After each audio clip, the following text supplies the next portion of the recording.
Hi everybody. Today we're going to talk about immigration in the United States. I think it's the single biggest issue of the 2016 election. There's currently over 40 million immigrants in the United States. That's a lot of people, I don't care who you are. That's more than 10%, or 1 in 10 people are immigrants. And that doesn't even include their children who might not be fully integrated. On top of that, there's 10 million people who came here illegally, or more than 10 people, or more than that, depending on who you ask. Now, how does this affect your average U.S. citizen? All right, we're going to go into that. Good question. If you're like me, your single biggest monthly cost is housing.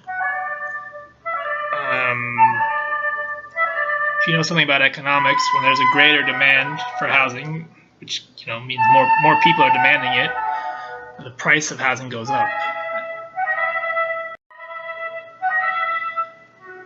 Another economic factor is that immigration can lower wages.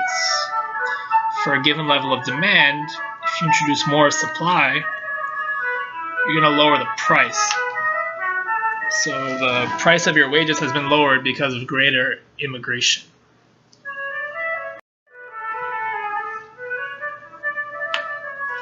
Immigration also has an effect on crime. In Los Angeles, you can see by this chart, Hispanics are way overrepresented in crime. And that has a lot to do with immigrants from Hispanic countries. If you want to learn more about crime in Los Angeles, you can read about the race wars between the incoming Hispanic gangs that are sort of pushing out the native blacks. What a bummer, huh?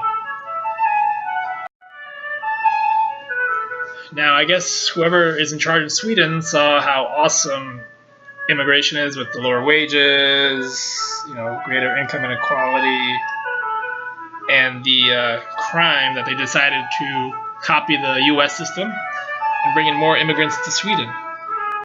And as you can imagine, crime rates like this chart showing rape skyrocketed. So who benefits from immigration? We saw that it lowers wages, it can cause increases in crime. Who benefits from lower wages? Well, there is one type of organization, that's companies. Berkshire Hathaway, which is owned by Warren Buffett. Walmart. You'd think Walmart is a sort of a conservative company, family-owned, red state kind of deal. But keep in mind, the single biggest cost for companies is the cost of labor. So I did a quick search with Walmart and immigration. I found the following article. From the Walmart website, Walmart Foundation grants $1.5 million to support immigration integration programs helping Hispanic immigrants. So, what do you think about my theory that big companies benefit from more immigration? And who owns big companies? Well, it's basically bigger companies or big financial institutions. And of course, if you're wealthy and own shares of companies, you also benefit. This is the donor list of a major U.S. presidential candidate. I hope you can guess who it is. The top 5 contributors are major financial companies. Paloma Partners, Sabin Capital Group, you may never even heard of these companies. Soros Fund Management, do you know who George Soros is?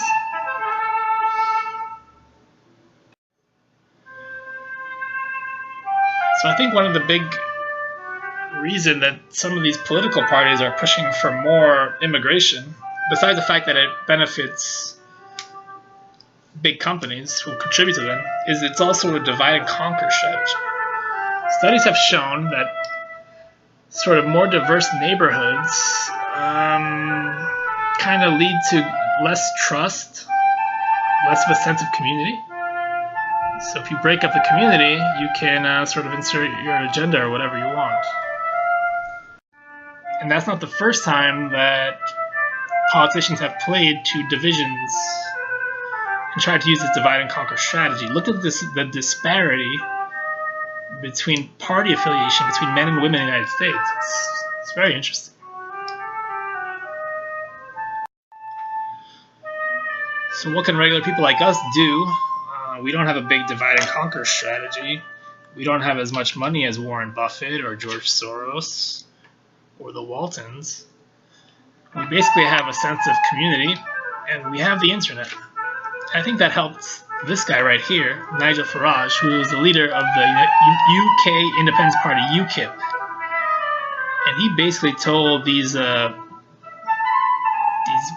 big politicians, these big companies who sort of were represented by the EU, that the UK wanted their own independence, their own community back.